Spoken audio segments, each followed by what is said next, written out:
आज ये 69 की लास्ट मुरली है। मुरली का टाइटल है अनासक्त बनने के लिए तन और मन को अमानत समझो। आज की मुरली से 4 क्वेश्चन। नंबर 1, सर्विस व कर्म में रौनक कब आएगी? नंबर 2, रूहानियत कायम ना रहने का कारण क्या है?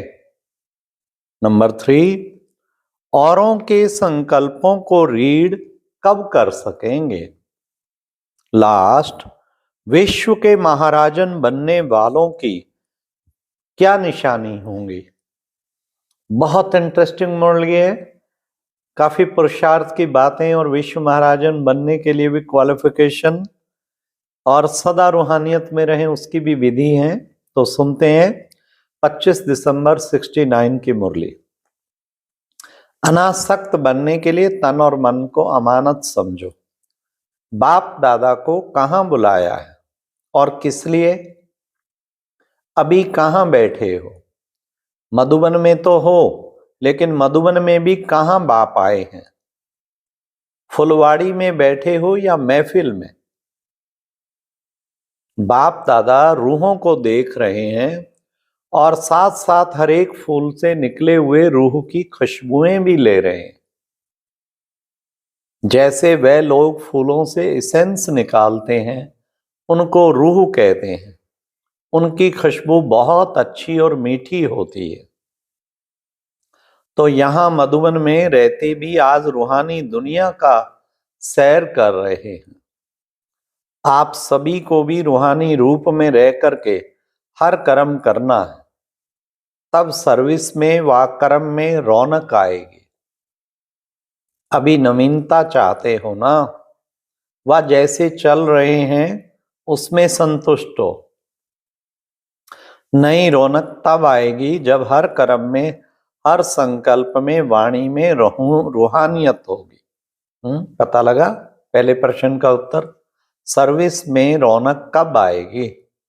सर्विस में रौनक तब आएगी जब हर कर्म में, हर संकल्प में, वाणी में रूहानियत होगी। रूहानी रूप में रह करके जब कर्म करेंगे। रूहानियत कैसे आएगी? अब नेक्स्ट क्वेश्चन है, इसके लिए क्या करना है जो रूहानियत सदा कायम रहे? क्या बदलना है? हर एक ने भिन्न भिन्न बातें सुनाई। यह तो है मुख्य बातें जो सभी को पक्की ही है, परंतु रूहानियत न रहने का कारण क्या है? वफादार, फरमानबरदार क्यों नहीं बन पाते? इसकी बात है। तो किसी ने कहा संबंध की कमी। संबंध में कमी भी क्यों पड़ती है? निश्चय बुद्धि का तिलक तो सभी को लगा हुआ है ना। यह प्रश्न है कि रूहानियत सदा कायम क्यों नहीं रहती।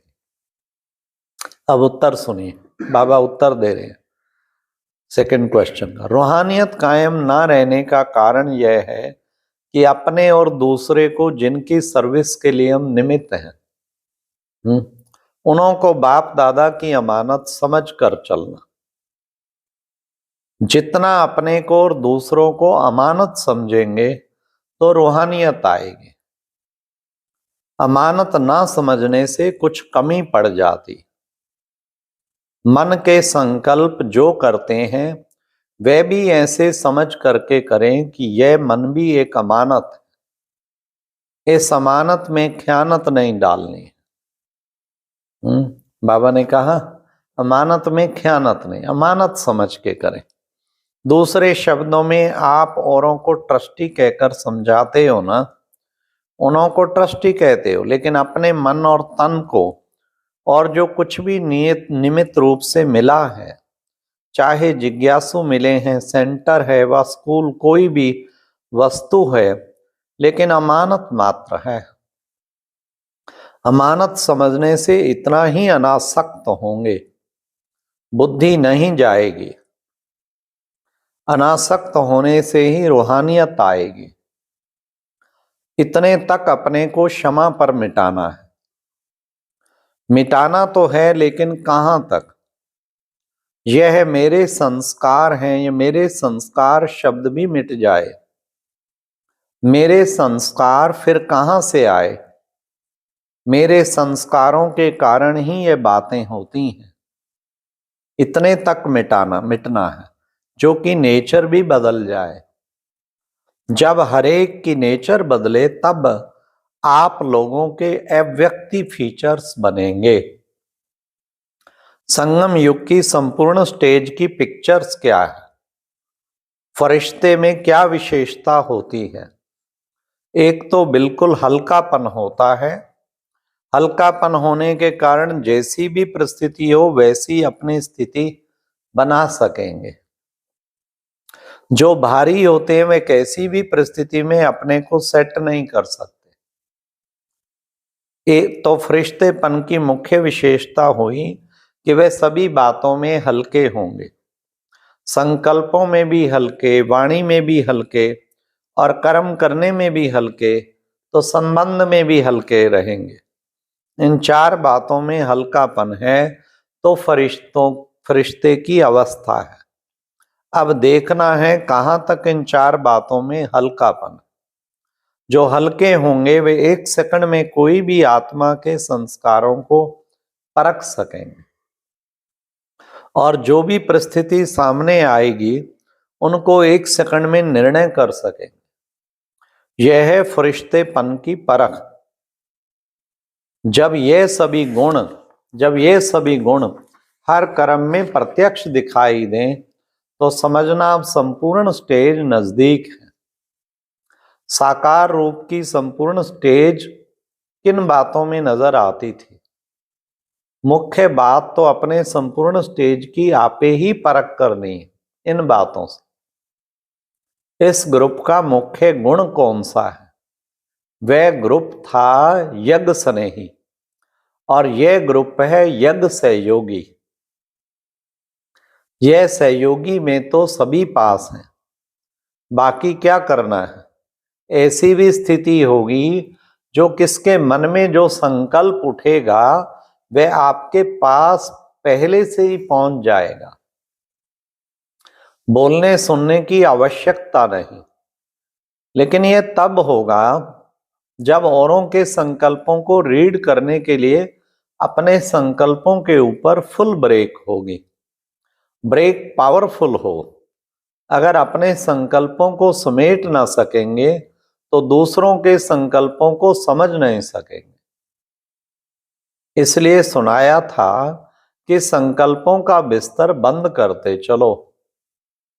जितनी जितनी संकल्पों को समेटने की शक्ति होगी उतना उतना औरों के संकल्पों को समझने की भी शक्ति होगी। अपने संकल्पों के विस्तार में जाने के कारण अपने को ही नहीं समझ सकते हो तो दूसरों को क्या समझेंगे। इसलिए यह भी स्टेज नंबरवार पुरुषार्थ अनुसार आती रहेगी। यह भी संपूर्ण स्टेज की परख है। कहां तक संपूर्ण स्टेज के नजदीक आए हैं उनकी परख इन बातों से अपने आप ही करनी है। ठीक है, कैसे रीड कर पाएंगे? जब अपने संकल्पों पर फुल ब्रेक होगी तब औरों के संकल्पों को रीड करने की पावर आ जाएगी। सेकंड में पता लग जाएगा। यह ऑलराउंडर ग्रुप है। ऑलराउंडर का लक्ष्य क्या होता है? लक्षण है, लेकिन जो लक्ष्य रखा है वह कुछ और आगे का रखना चाहिए। अब तक जो प्रैक्टिकल में है उस हिसाब से कौन से राजे गिने जाएंगे? अभी के सर्विस के साक्षात्कार प्रमाण कौन से राजे बनेंगे? पुरुषार्थ से पद तो स्पष्ट हो ही जाता है। भल सूर्यवंशी तो हैं, लेकिन एक होते हैं विश्व के राजे। तो विश्व महाराजन के साथ अपने राज्य के भी राजे होते हैं। अब बताओ आप कौन से राजे हो? शुरू में कौन आएंगे? विश्व के महाराजन बनना और विश्व महाराजन के नजदीक संबंधी बनना, इसके लिए कौन सा साधन होता है? विश्व का कल्याण तो हो ही जाएगा, लेकिन विश्व के महाराजन जो बनने वाले हैं उन्हों की निशानी क्या होगी? अब सुनिए, बहुत बड़ा क्वेश्चन एंड आंसर। यह भी ब्राह्मणों का विश्व है ना, अर्थात छोटा सा संसार है। तो जो विश्व महाराजन बनने हैं उन्हों का इस विश्व अर्थात ब्राह्मण कुल की हर आत्मा के साथ संबंध होगा। यह है विश्व महाराजन बनने वाले की निशानी। जो यहाँ इस छोटे से परिवार सर्व के संबंध में आएंगे वे वहां विश्व के महाराजन बनेंगे। अब बताओ कौन से राजे बनेंगे? एक होते हैं जो स्वयं तख्त पर बैठेंगे, और फिर ऐसे भी हैं जो तख्त नशीन बनने वालों के नजदीक सहयोगी होंगे। नजदीक सहयोगी भी होना है तो उसके लिए भी अब क्या करना पड़ेगा? जो पूरा देवी परिवार है उन सर्व आत्माओं के किसी न किसी प्रकार से सहयोगी बनना पड़ेगा। एक होता है सारे कुल के सर्विस के निमित्त बनना, और दूसरा होता है सिर्फ निमित्त बनना, लेकिन किसी न किसी प्रकार से सर्व के सहयोगी बनना। ऐसे ही फिर वहां उनके नजदीक के सहयोगी होंगे। तो अब अपने आप को देखो, विश्व महाराजन बनेंगे ना। नंबरवार विश्व महाराजन कौन से बनते हैं वह भी दिन प्रतिदिन प्रत्यक्ष देखते जाएंगे। ऐसे नहीं कि अभी नहीं बन सकते हैं, अभी भी जंप दे सकते हैं। मेकअप करने का अभी समय है, लेकिन थोड़ा समय थोड़ा है, मेहनत विशेष करनी पड़ेगी, लेकिन मेकअप कर सकते हैं। विश्व के महाराजन के संस्कार क्या होंगे? आज बाप दादा विश्व के महाराजन बनाने की पढ़ाई पढ़ाते हैं, उनके संस्कार क्या होंगे? जैसे बाप सर्व के स्नेही और सर्व उनके स्नेही, यह तो प्रैक्टिकल में देखा ना। ऐसे एक एक के अंदर उनके प्रति स्नेह के फूल बरसेंगे। जब स्नेह के फूल यहां बरसेंगे तब इतने जड़ चित्रों पर भी फूल बरसेंगे। तो यहां भी अपने को देखो कि मुझ आत्मा के ऊपर कितने स्नेह के पुष्पों की वर्षा हो रही है। वह छिप नहीं सकेंगे। जितने स्नेह के पुष्प उतने द्वापर में पूजा के पुष्प चढ़ेंगे। कहाँ कहाँ कोई पुष्प चढ़ाने के लिए कभी कभी जाते हैं, और कहाँ तो हर रोज बहुत पुष्पों की वर्षा होती है। मालूम है इसका कारण क्या? इसका कारण क्या? सुनिए। तो यही लक्ष्य रखो कि सर्व के स्नेह के पुष्प पात्र बने। स्नेह कैसे मिलता है? एक एक को अपना सहयोग देंगे तो सहयोग मिलेगा, और जितने के यहाँ सहयोगी बनेंगे उतने के स्नेह के पात्र बनेंगे, और ऐसा ही फिर विश्व के महाराजन बनेंगे। इसलिए लक्ष्य बड़ा रखो, लक्ष्य बड़ा रखना है। तो बाबा ने कहा आज एक भक्ति मार्ग का चित्र याद आ रहा है। आज देख भी रहे थे तो मुस्कुरा भी रहे थे। देख रहे थे उंगली देने वाले तो हो ना, उंगली दी भी है और देनी भी है। कहाँ तक उंगली पहुंची? अगर उंगली देनी है तो इसका मतलब है जहां तक उंगली पहुंची है वहां तक नहीं दी है। पहाड़ उठा नहीं है, क्यों? इतना भारी है क्या? इतनों की उंगली भी मिल गई फिर भी पहाड़ क्यों नहीं उठता? कल पहले का जो यादगार है वह सफल तब हुआ है जब सभी का संगठित रूप में बल मिला है। इसलिए थोड़ा उठता है फिर बैठ जाता है। हर एक अपनी अपनी उंगली लगा रहे हैं, परंतु अब आवश्यकता है संगठित रूप में। स्वयं की उंगली दी है, लेकिन अब संगठन में शक्ति तब भरेगी जब वह बल आएगा। अच्छा, बाप दादा का बहुत बहुत याद प्यार और नमस्ते। तो आज की मुरली में खूब प्रैक्टिस करो। रूहानियत में हर वक्त रहना है ना। अपना तन भी, मन भी, धन भी, सब कुछ, मेरे संकल्प भी अमानत है बाबा की, और अमानत में ख्यानत नहीं करनी। बाबा का समझ के इन्हें यूज करना, और बाबा की आज्ञा प्रमाण उसने दिया है, उसकी आज्ञा प्रमाण, चाहे उसे ट्रस्टी कहो, अमानत समझ के मुझे यूज करना है। और विश्व महाराजन बनना है तो सारे विश्व की सेवा के निमित्त बनना है। चाहे मनसा से बनो, सारे विश्व की आत्माओं का बाबा ने कहा उससे संबंध होगा।